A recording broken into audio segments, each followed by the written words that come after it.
ఘర్కోల్ spices రుచి మరియు అనురాగాల కమ్మని సంగమం. తెలంగాణలో రుణమాఫీపై బీఆర్ఎస్ బీజేపీకి సవాల్ విసిరారు సీఎం రేవంత్. రుణమాఫీపై చర్చకు సిద్ధమా అంటూ ఛాలెంజ్ చేశారు. 10 నెలల్లో ఎవరూ చేయని విధంగా రుణమాఫీ చేశామన్నారు. దేశ చరిత్రలో ఏ ప్రభుత్వమూ చేయని ఘనత కాంగ్రెస్ సాధించిందన్నారు.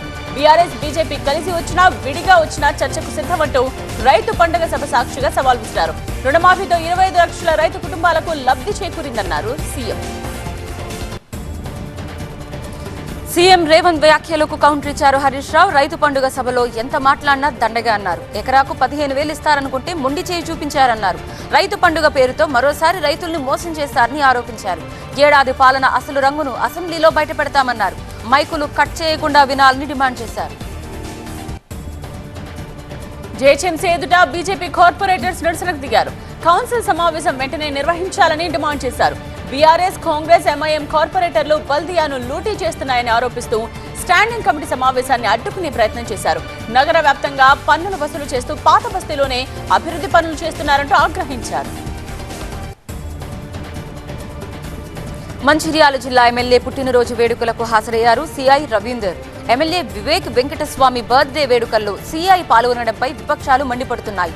ఒక ప్రభుత్వ సర్వెంట్ ఎమ్మెల్యే బర్త్డే వేడుకలకు ఎలా హాజరవుతారని ప్రశ్నిస్తున్నారు. సీఐపై కఠిన చర్యలకు డిమాండ్ చేస్తూ ఉన్నతాధికారులకు కంప్లైంట్ ఇచ్చారు. విశాఖ హనీ ట్రాప్ కేసులో ఫారెస్ట్ అధికారిని అరెస్ట్ చేశారు పోలీసులు. వేణురెడ్డిని అదుపులోకి తీసుకుని విచారిస్తున్నారు. జమీమా ముఠా కేసులో వేణురెడ్డి కీలకంగా వివరించినట్టు చెప్తున్నారు. జమీమా వేణురెడ్డి మధ్య భారీగా నగదు లావాదేవీలు జరిగినట్టుగా గుర్తించారు.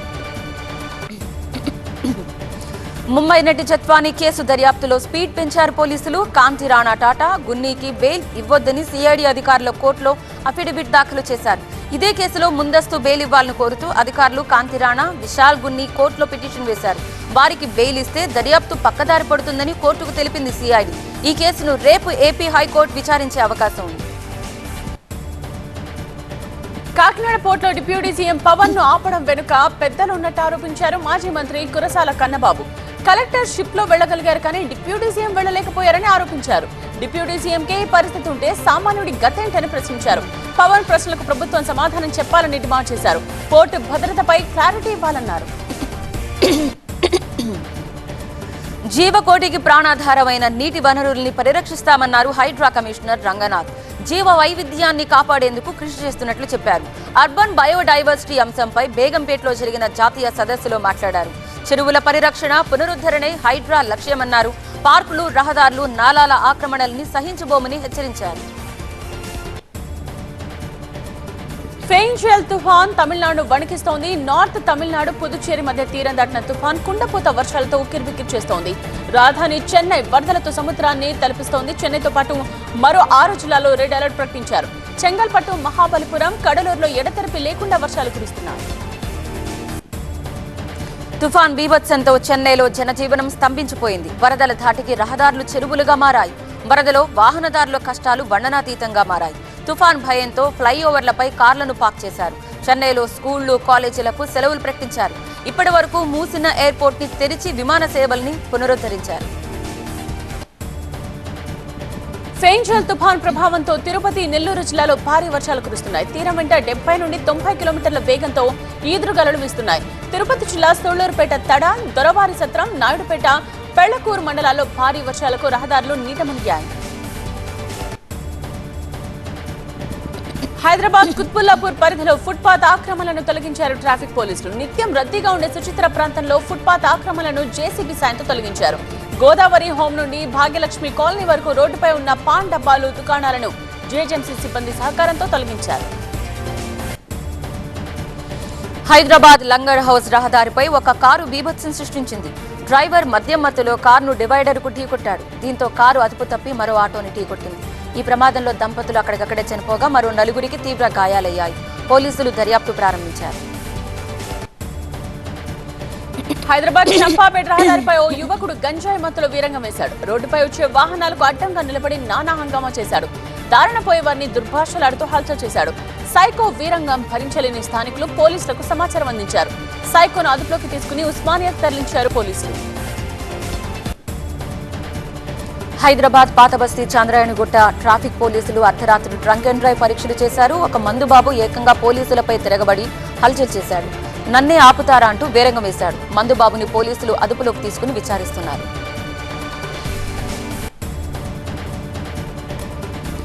మేడ్చల్ జిల్లా నాగారం పరిధిలో ట్యాంకర్ డ్రైవర్ నిర్లక్ష్యంతో ఆయిల్ రోడ్డు పాలైంది. ఆయిల్ రహదారిపై పట్టడంతో చాలా మందికి గాయాలయ్యాయి. సమాచారం అందుకున్న పోలీసులు వాహనదారుల్ని అలర్ట్ చేశారు. మేడ్చల్ జిల్లాలో భారీగా డ్రగ్స్ పట్టుకున్నారు పోలీసులు. పోలీసులతో కలిసి నార్కోటిక్ అధికారుల జాయింట్ ఆపరేషన్ లో కిలో మెఫార్డిన్ డ్రగ్స్ సీజ్ చేశారు. 7 ఏళ్లుగా డ్రగ్స్ తయారు చేస్తున్నట్టుగా గుర్తించి సత్యనారాయణ అనే నిందితుడిని అరెస్ట్ చేశారు. యాదగిరిగుట్టలో మూతపడిన పరిశ్రమలో డ్రగ్స్ తయారు చేసినట్టుగా తెలిపారు. పరాల్లో ఉన్న మరో 7 కోసం గాలిస్తున్నారు. ధృవీకరణ పత్రాలు లేకుండా బైకులతో రోడ్డెక్కితే కఠిన చర్యలు తప్పవని బైకర్లను హెచ్చరించారు మంచిర్యాల జిల్లా జైపూర్ ఏసీపీ వెంకటేశ్వర్లు. ఆపరేషన్ చబుత్రాలో భాగంగా చెన్నూరులో తనిఖీలు నిర్వహించారు. ధృవపత్రాలు లేని 40 వాహనాలని సీజ్ చేశారు. నంబర్ ప్లేట్ లేని వాహనదారులు మైనర్లకు కౌన్సిలింగ్ ఇచ్చారు.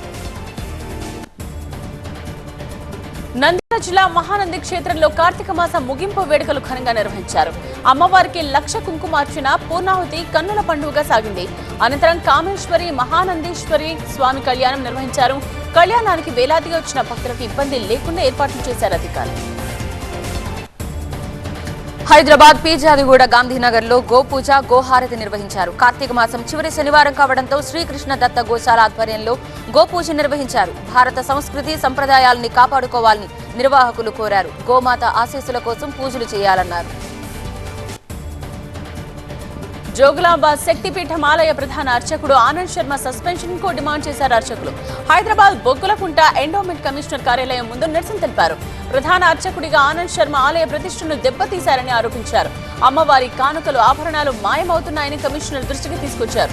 ఆనంద్ శర్మను వెంటనే సస్పెండ్ చేయకపోతే చలో జోగులాంబకు పిలుపునిస్తామని హెచ్చరించారు.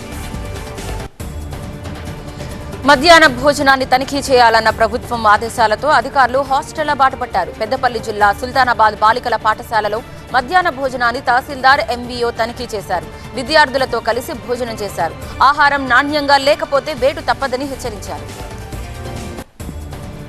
అల్లూరు జిల్లా నుంచి తమిళనాడుకు గంజాయి తరలిస్తున్న 5గురిని విశాఖ పోలీసులు అదుపులోకి తీసుకున్నారు. వారి నుంచి 20 కిలోల గంజాయి, 2 మొబైల్ ఫోన్లు స్వాధీనం చేసుకున్నారు. ఎయిర్పోర్ట్లో ట్రాన్స్పోర్టర్ కు గంజాయి అప్పగిస్తూ ఉండగా పోలీసులు పట్టుకున్నారు. ఢిల్లీలో ఆప్ ఎమ్మెల్యే నరేష్ బల్యాన్ ను పోలీసులు అరెస్ట్ చేశారు. గ్యాంగ్స్టర్ కపిల్ తో సంబంధాలపై ఆరా తీస్తున్నారు. మాఫియా డాన్ తో ఫోన్ లో మాట్లాడినట్టు ఇప్పటికే ఆధారాలు సేకరించారు. గ్యాంగ్స్టర్స్ తో కలిసి డబ్బు కోసం వ్యాపారులను బెదిరించినట్టుగా చెప్తున్నారు.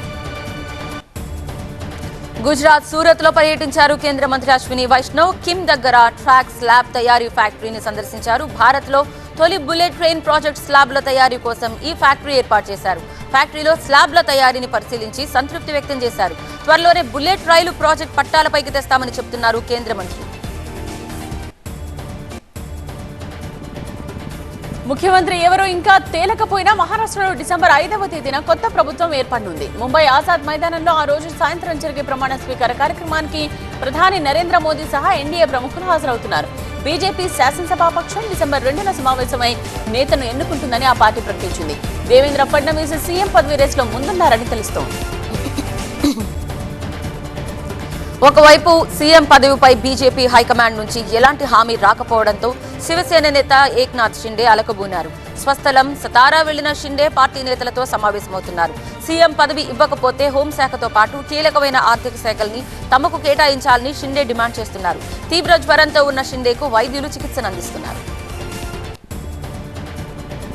మహారాష్ట్ర అసెంబ్లీ ఎన్నికల్లో ఎన్నడూ లేని రీతిలో అధికారం, డబ్బు దుర్వినియోగం చేసి మొత్తం ఎన్నికల యంత్రాంగాన్ని నియంత్రించారని మరాఠా నేత శరద్ పవార్ ఆరోపించారు. ఈవీఎంలో కొన్ని ఓట్లు చేర్చిన విషయం వాస్తవమని, అయితే దాన్ని నిరూపించేందుకు తమ దగ్గర ఎటువంటి ఆధారాలు లేవని పవార్ స్పష్టం చేశారు.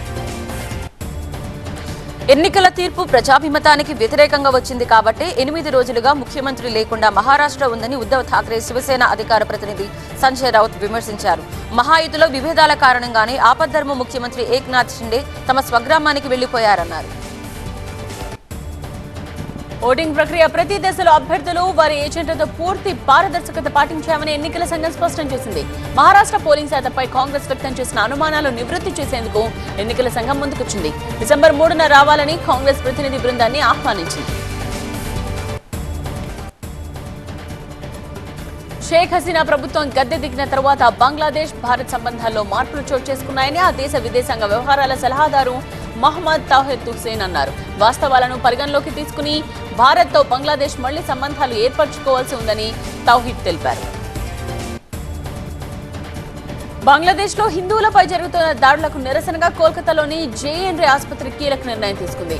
ఇకపై తాము బంగ్లాదేశ్ నుండి వచ్చే రోగులకు చికిత్స అందించబోమని ఆసుపత్రి ప్రకటించింది.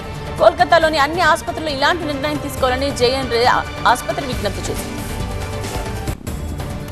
బంగ్లాదేశ్ లో హిందువులపై పెరుగుతున్న హింస కారణంగా ఆ దేశంతో వాణిజ్య సంబంధాలు రద్దు చేసుకునే ఆలోచనలో ఉన్నామని త్రిపుర సీఎం మాణిక్ సాహా తెలిపారు.